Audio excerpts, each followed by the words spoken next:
Dans un petit village africain baigné de soleil, Savannah, une jeune femme de 22 ans, vivait avec sa mère, Aïssatou. Chaque matin, avant que le coq ne chante, elle se levait pour nettoyer l'église du village. Les balais dansaient sur le sol poussiéreux, et les vitraux retrouvaient leur éclat sous leurs mains. Ensuite, elles installaient leur étal au marché, où elles vendaient des fruits éclatants, mangues juteuses, bananes dorées, oranges parfumées. Leur vie était simple, mais leur lien mère-fille et leur travail acharné rendaient chaque journée lumineuse. L'humilité et le travail, même dans les tâches les plus simples, construisent un caractère fort et préparent à de grandes opportunités. Abonnez-vous, si vous aimez cette histoire et souhaitez découvrir d'autres contes inspirants.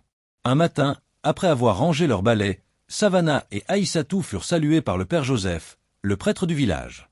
Avec un sourire chaleureux, il s'arrêta pour discuter. « Savannah, tu as un esprit vif et un cœur généreux, dit-il. » Il lui parla d'une bourse d'études pour la Belgique, une chance rare pour une jeune femme de son village. Savannah, surprise, sentit son cœur balancer entre l'excitation et la peur de quitter sa mère. Était-elle prête à changer de vie? Les opportunités peuvent surgir de rencontres inattendues. Il faut être ouvert pour les saisir. Quelques semaines plus tard, le père Joseph convoqua Savannah et sa mère dans son petit bureau derrière l'église. Avec un sourire radieux, il leur tendit une enveloppe cachetée, la lettre confirmant l'obtention du visa et de la bourse pour Savannah. Aïssatou, émue, serra sa fille dans ses bras, mêlant fierté et chagrin. Savannah, elle, ressentait un mélange de joie et de tristesse. Cette lettre représentait un avenir nouveau, mais aussi une séparation imminente. Les grandes étapes de la vie demandent du courage, surtout quand elles impliquent de quitter ceux qu'on aime. Le jour du départ arriva trop vite. À l'aéroport, Savannah embrassa sa mère, les yeux embués de larmes.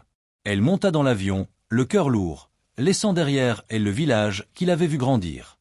En regardant par le hublot, elle se demanda si elle serait à la hauteur de cette nouvelle vie en Belgique. Mais dans son cœur, elle portait la force de sa mère et les prières du père Joseph. Les sacrifices faits pour poursuivre ses rêves renforcent la détermination et honorent ceux qui nous soutiennent. En Belgique, Savannah s'installa dans une petite chambre d'étudiante et plongea dans ses études. Pour subvenir à ses besoins, elle trouva un emploi à mi-temps dans un supermarché, au rayon des fruits.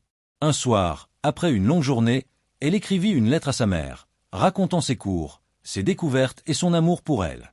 Au village, Aïssatou reçut la lettre et la lut à haute voix, assise à leur étal au marché, entourée de fruits.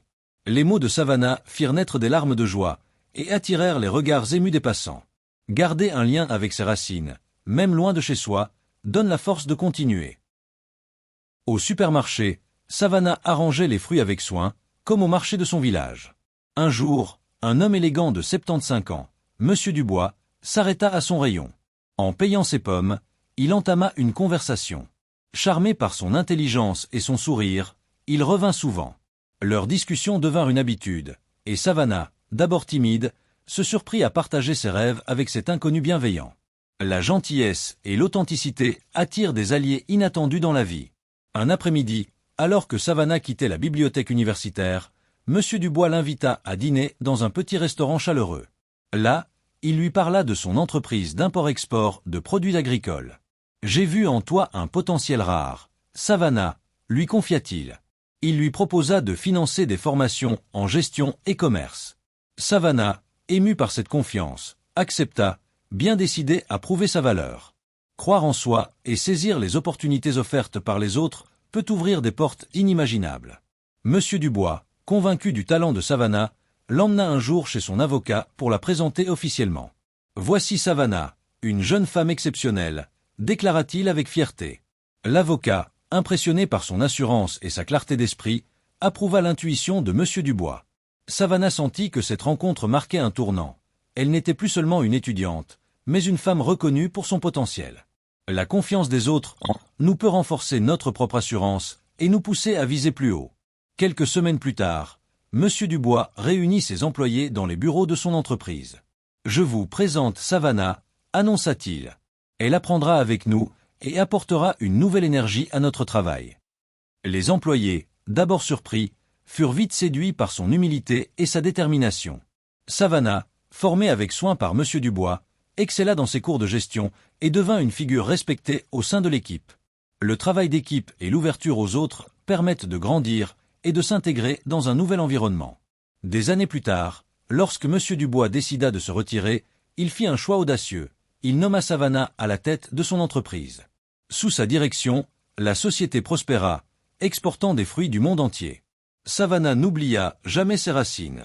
Elle fit venir sa mère en Belgique pour lui montrer son succès, et envoya des fonds pour rénover l'église et embellir le marché de son village. La jeune fille qui vendait des fruits au marché était devenue une femme d'affaires respectée, prouvant que le courage et une rencontre providentielle peuvent changer un destin. Avec persévérance et gratitude, on peut transformer ses rêves en réalité tout en honorant ses origines.